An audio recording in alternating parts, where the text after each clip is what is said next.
hicieron en el mercado intradiario, gate closure, pero de todas maneras sigue la operación, o sea, 5 minutos antes de la operación, 15 minutos de la operación, cada mercado ha ido estableciendo hasta dónde llega, donde se presentan muchas circunstancias de tipo operativo y hay que resolverlas. Entonces, ¿cómo se resuelven? Pues hay que estructurar allí un mecanismo de desvíos, de que aquello que teníamos programado no se va a dar exactamente así en la operación. Y luego seguimos a la operación ya así en tiempo real, llegó el momento de la operación y ahí vamos necesitando muchos servicios complementarios para asegurar la confiabilidad del sistema. Y eso hace indispensable que ajustemos los mecanismos de servicios complementarios que hoy tenemos. Al final, nos encontraremos con un balance comercial. Yo arranqué con unos compromisos vinculantes, resolví algunos de ellos en el intradiario, otros no los resolví, y entonces tiene que haber al final un balance que establezca unos incentivos suficientes, ojalá, para que nadie llegue allá desbalanceado. Ese es el objetivo allí. Para eso se crean los mercados intradiarios, para que se resuelvan de manera económica, eficiente, los temas que se presentan durante el día de la operación. Y finalmente, pues procederemos a la liquidación en bolsa, teniendo en cuenta esos otros mercados como el cargo por confiabilidad que tenemos, que también hay que involucrarlo y tenerlo en consideración en la liquidación final de la operación diaria. Aquí está lo planteado por los consultores de la red, donde siguen diferenciando esa capa comercial de la capa operativa y donde básicamente el mercado intradiario permite también presentar ofertas adicionales. Esa es la ciencia del asunto, que haya ofertas adicionales de nuevos recursos para que los podamos aprovechar y el mercado sea más eficiente. Y es la oportunidad para los generadores de resolver las cantidades a las que se habían obligado en el despacho ideal el día anterior. Entonces, finalmente haremos una liquidación de compromiso en el mecanismo de balance cuando entre lo que se vinculó en el mercado para el día anterior y el mercado intradiario hay desbalance, pues se resolverá mediante el mecanismo de balance. Y en la capa operativa, pues continuamos con lo que tenemos hoy, el despacho económico, que sí considera la red. Arriba no la estamos considerando, sí las condiciones, las características técnicas de las plantas, pero no las condiciones de la red. Luego, durante la operación real, hay unas causales de despacho por las cuales procede hacia el despacho o no procede, pero si ese fue el caso, entonces al final habrá situaciones de desviaciones que para el caso nuestro son desviaciones por encima o por debajo de un margen del 5%, donde hay unas consecuencias también económicas para el caso de esas desviaciones. ¿Cuántas sesiones? Esa es la pregunta del millón. Uno quisiera muchas, quisiera que el mercado intradiario se acercara lo más posible a la operación, porque en esa medida le haríamos una valoración económica a todos esos redespachos, o sea, los haríamos más eficientes, buscando qué recursos adicionales hay. Hoy yo resuelvo los redespachos con las ofertas que me hicieron el día anterior y llamando al recurso que sigue, que obviamente no estuvo en mérito, lo estoy llamando, pero obviamente también es más costoso.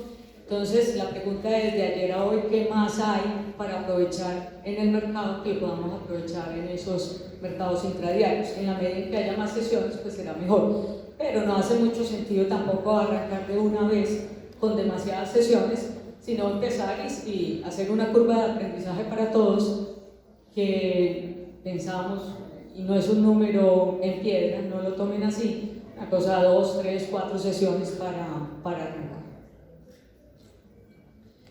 La otra consideración es que pues, habrá un despacho ideal y un despacho económico también, las mismas condiciones, sin considerar la red, considerando la red, y la regulación secundaria de frecuencia, la idea es optimizarla también en estos despachos.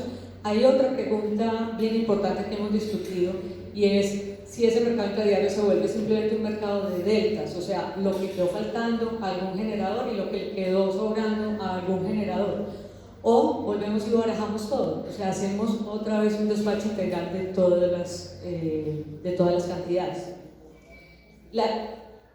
Solución parece estar más inclinada por vuelva y despacha todo en el sentido, por lo menos mientras arrancamos en este mercado, en el sentido de que haya mucha más participación de fuentes y no sea simplemente quienes voluntariamente quieren ofrecer y a quienes les tocó. Un mercado entre quienes voluntariamente quieren ofrecer y a quienes les tocó. Eso lo haría muy limitado. Entonces, no está todo resuelto. La recomendación del consultor es vuelva y baraje todo en cada uno de esos despachos intradiarios. Y llegamos ya, sí, muy cerca a la operación. Para poder acercarnos a la operación necesitamos los servicios complementarios. No acercarnos a la operación, ya ahí ya estamos en la operación, ¿sí? Y necesitamos para poder operar con la confiabilidad que además es el mandato de ley. Operar con confiabilidad, seguridad y eficiencia. Entonces, ¿qué son los servicios complementarios? Pues son todos esos mecanismos que soportan esos requerimientos de confiabilidad durante la operación. Acá está un menú amplio, seguro faltan algunos allí por mencionar. Nosotros lo que observamos en los mercados internacionales, no sé si los colores se alcancen a apreciar allá atrás, pero básicamente el código de colores acá es si el esquema es obligatorio, o sea, si estoy obligado a prestar ese servicio complementario, o si lo hago porque hice un contrato con el operador, o porque me convocaron a una licitación y participé, o porque hay un mecanismo de corto plazo para resolver y para participar en estos mercados. Hay de todo, encontramos de todo. Quiero resaltar el caso de Australia, donde inclusive la primaria es un mecanismo de mercado de corto plazo, primaria, secundaria, o mercados donde casi todo es obligado, Estados Unidos. Yo creo que ahí, sobre todo, es especialmente importante el tema, o de resaltar el caso de CAISO, porque CAISO, con esa penetración, ellos enfocaron todos sus esfuerzos por una altísima penetración de los renovables no convencionales, y eso los ha llevado a que cuando uno ve la famosa curva del pato, la foto es la de CAISO. Se vuelve como el referente de, y si penetran mucho las renovables no convencionales, ¿de quién estamos hablando? Estamos hablando de un mercado como ese. Entonces, haya habido muchas discusiones sobre todos los tipos de reservas, las que nosotros conocemos y las que ellos se han ido inventando, como, oiga, es que acá vamos a necesitar también una reserva para esto, para lo otro, todo para asegurar confiabilidad. Entonces, la lista inclusive es obvio que es la más larga del tipo de servicios complementarios que están implementados.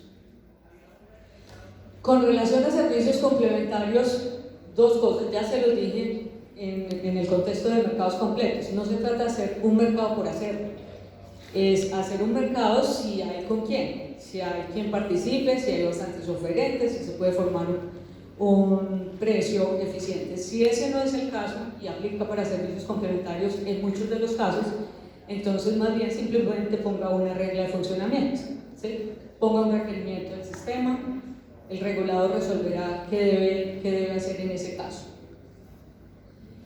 Y el otro tema importante acá es que en la medida estos servicios complementarios hay que revisarlos, o lo que nos ha obligado a revisarlos en profundidad es la penetración de las renovables no convencionales, porque ellas traen nuevas inquietudes, nuevos retos para su operación, y en esa medida pues es que han surgido esos nuevos servicios. Vamos uno por uno en lo que tenemos y en lo que pensamos que debe ajustarse en Colombia. O sea, ¿qué cambios se requieren? Por ejemplo, en inercia. La inercia actualmente la prestan las plantas convencionales. Con el nivel de penetración que esperamos de las renovables no convencionales, por lo menos hasta el 2023 sentimos que estamos bien con el nivel de inercia que tenemos. Pero, por supuesto, el Centro Nacional de Despacho estará revisando continuamente qué requiere allí, cómo va evolucionando, porque en la medida en que haya más penetración de esas renovables no convencionales, el tema de inercia va cambiando, se va ajustando. Entonces requiere revisión. En el tema de respuesta rápida de frecuencia, pues actualmente, y esto ya lo podemos decir porque ya entró la resolución 060 ahorita, a principios de enero, a las plantas eólicas se les exigió bien en la regulación, a pesar de que es transitoria, pero ya tienen que aportar. Y nuevamente la propuesta es que el CND siga revisando qué se requiere. En regulación primaria nosotros la hemos tenido desde siempre, se ha fijado en un 3% el requerimiento, es el CND el que está estimando cuánto se requiere. ¿Qué tenemos allí actualmente? Pues es un servicio obligatorio para las plantas despachadas centralmente, y en la 060 lo que se estableció con relación a las eólicas y solares es que pues, una de las que están conectadas al STN y STR deben estar en capacidad de prestar el servicio de reserva primaria. Ahora, se les pide para eventos de sobrefrecuencia y subfrecuencia, pero transitoriamente están excluidas para eventos de subfrecuencia. Solo transitoriamente, ya veremos qué queda definitivo. Nuestra propuesta con relación al tema de regulación primaria es, pues, desde la perspectiva del operador, por favor, sígalo prestando. ¿Sí? Muy importante que continúe el requisito, por supuesto.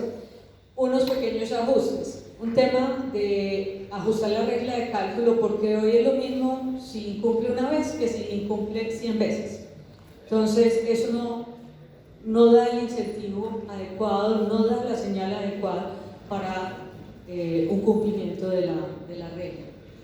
Lo otro es la complementariedad del uso de recursos. Usted puede hacerlo por portafolio, pero esos sí, los portafolios serán previamente analizados por el Centro Nacional de Despacho, porque eso no es que lo pueda prestar cualquier planta en cualquier lugar.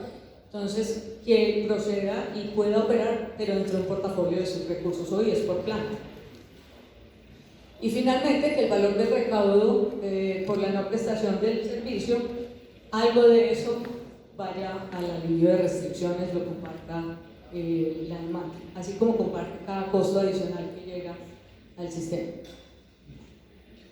En el tema de regulación secundaria, lo que tenemos hoy es la resolución 064 del 2000. Hay una oferta, pero es una oferta de disponibilidad, realmente de precio no es. Se hace una asignación secuencial, primero la reserva y luego la energía. Se hace un cálculo anual de la reserva, la holgura es simétrica para subir y para bajar.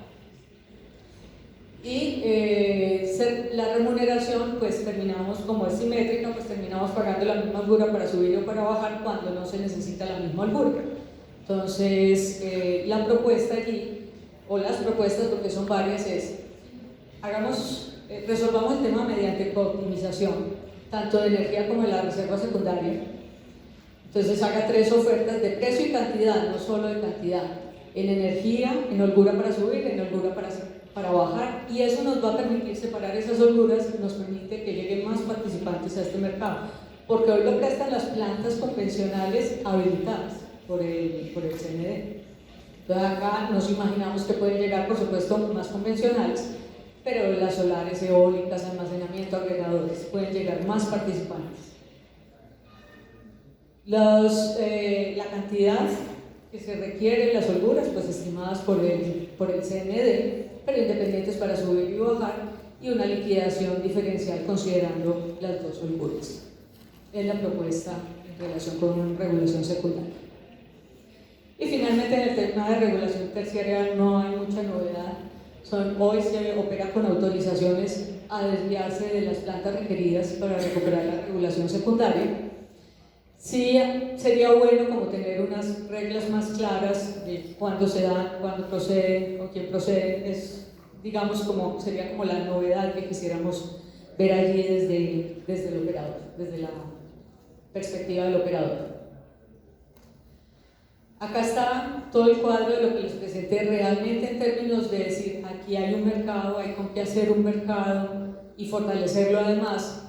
Está para la regulación secundaria cooptimizada.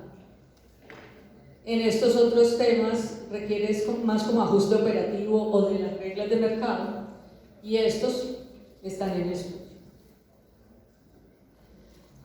Finalmente, lo que queremos lograr con mercados completos es cumplir con la ley, con los objetivos de la ley. Un mercado más eficiente, ya hay señales bien claras por parte de esa subasta de las renovables no convencionales, nos dejaron con un buen sabor de boca de que hay recursos que pueden ser más eficientes y que llegan a fortalecer el mercado en ese sentido. Requerimos flexibilidad. El ingreso de las renovables no convencionales es un reto grande en términos de un sistema flexible porque por su variabilidad nos da muchas sorpresas. Necesitamos que el sistema sea cada vez más flexible. Y confiabilidad mediante servicios complementarios recargados, ajustados para las nuevas necesidades. ¿Qué sigue? ¿Qué vemos que sigue acá en desarrollo? Pues está todo lo de la misión de transformación, que acá cito algunas cosas, pero ustedes saben que abarca muchísimo más. Está la consultoría que les mencioné para mercado vinculante intradiario y sigue sacar una resolución para consulta en la agenda del 2020. Consultoría de servicios complementarios también considerado en la agenda. Consultoría del código de redes, que requiere una revisión y ajuste, pero se viene trabajando hace muchísimo tiempo con el regulador. Propuestas de la misión de transformación energética y todo un capítulo de la transformación energética sobre los recursos distribuidos. Está toda la modificación del esquema TIES porque estamos en negociación con Perú, Ecuador y Colombia para ya operar tripartita. Colombia va a ser el primer operador y no lo vamos a estar rotando. Entonces toda esa discusión de reglas, en eso hemos estado bastante inmersos trabajando en las nuevas reglas. Y luego probablemente vendrán peer-to-peer y nuevos servicios de agregación y almacenamiento. El agregador es una figura que no se ha todavía definido, considerado cómo va a ser, quién va a ser. Y en el tema de almacenamiento ya está la 098, pero solo con un tema muy restringido de para qué aplica, para resolver algunas restricciones. Entonces pues lo queremos ver operando para muchos servicios que se pueden prestar en almacenamiento. Es más, el almacenamiento es el broche de oro que nos resuelve mucho de este tema tan físico de los mercados eléctricos.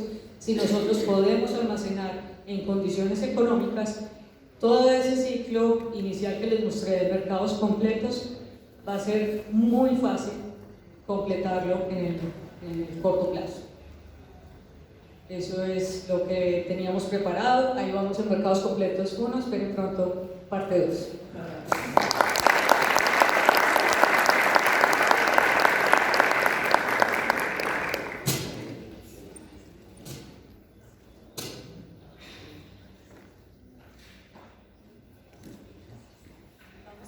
Un par de preguntas, por favor, mientras deseen hacer la consulta, vamos a llevarles.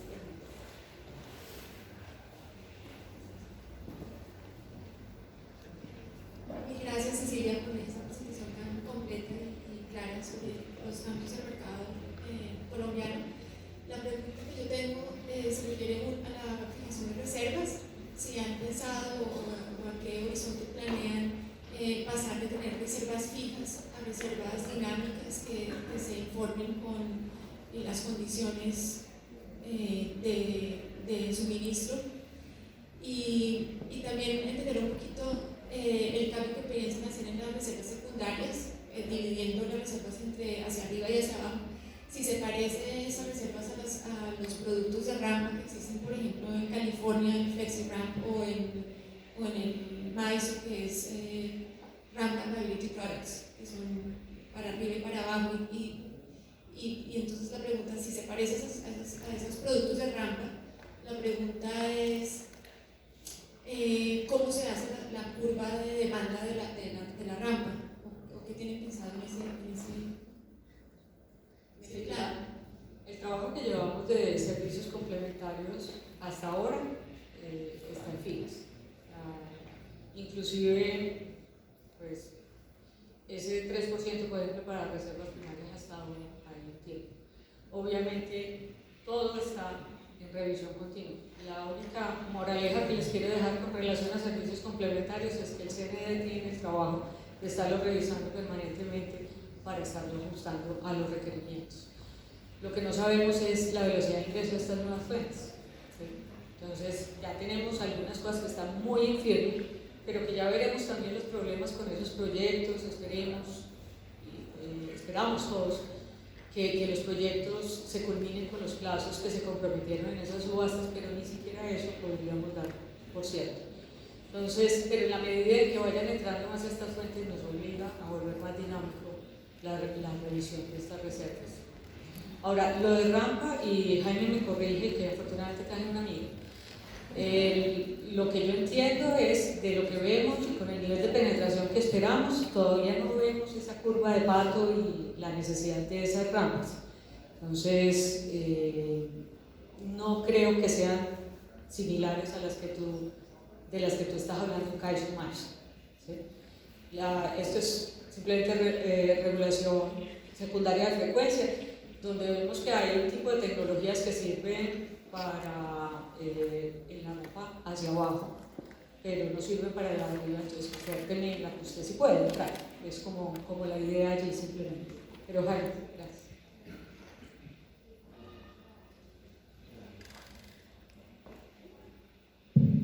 Gracias, Cecilia. Sí, Dalia, como Cecilia lo menciona, realmente en reserva tenemos, digamos que ya dentro del estudio de flexibilidad que hicimos, dentro de los resultados que tenemos, ya hoy la reserva que tenemos en el sistema, por lo menos es el recurso, la planta o la unidad más grande.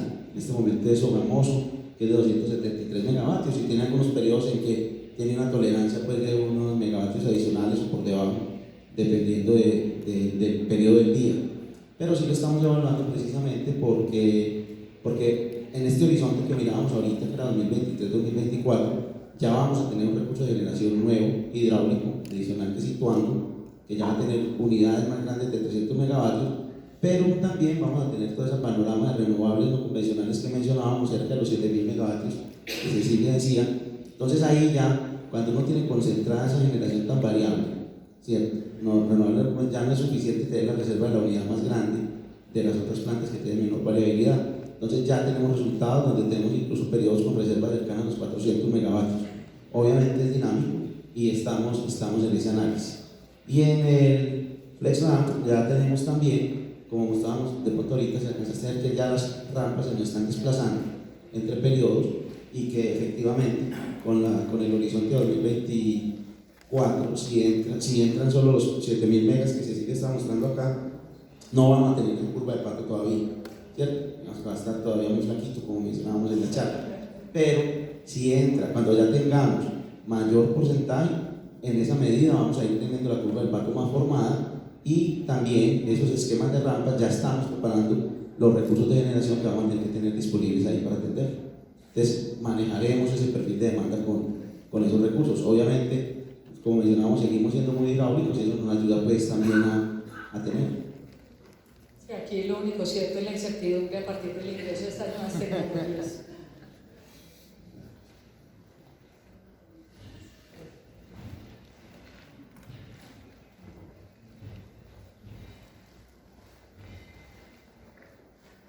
Buenas tardes, doctora Celia. Inicialmente, muchísimas gracias por la presentación. Mi pregunta va enfocada un poco hacia la definición inicial que usted dio sobre mercados completos, donde hablaba que eran, digamos, mercados de cero riesgo para los participantes. Entonces, bajo esa premisa y teniendo en cuenta los nuevos desarrollos de mecanismos, donde seguramente van a haber asignaciones de contratos con características similares a las que ocurrió en la subasta, donde los comercializadores van a quedar asignados por bloques horarios y seguramente en ciertos bloques con mayor proporción, en ciertos bloques del día.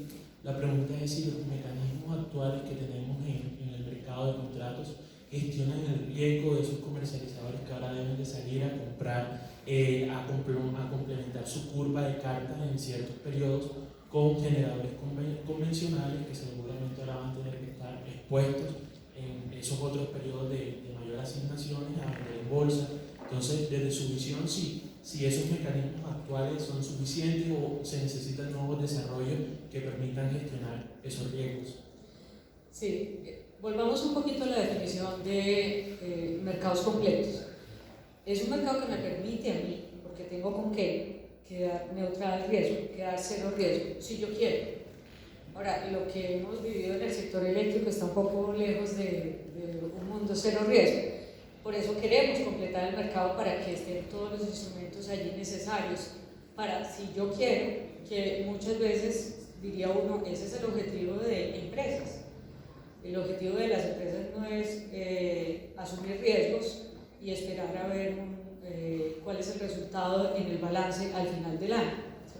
Entonces, que existan esos mecanismos, ¿sí? Pero es cada quien toma la decisión que tanto riesgo toma o no según su aversión al riesgo. Ahora, que existan hoy los mecanismos, tu pregunta es absolutamente pertinente y es hoy no. Lo único que hay son los contratos que fueron adjudicados con distintos bloques horarios. Hoy no hay ningún mecanismo de eso, pero los mecanismos que están en revisión de la 114 son fácilmente ajustables para ofertar productos que contemplen bloques de energía. Entonces, yo estoy segura que después de la aprobación de esos mecanismos se cae de su peso que si a partir de enero 1 del 2022 vamos a entrar a despachar unos contratos en esas condiciones de bloques, pues se hace necesario, esos mecanismos deberían ofrecer también los productos en bloque, así como ofrecen el producto diario, también ofrezcan productos en bloque. Entonces, resumen, necesitamos la aprobación, que lleguen a existir esos mecanismos de la 114 que tienen esa flexibilidad para proponer ese tipo de productos.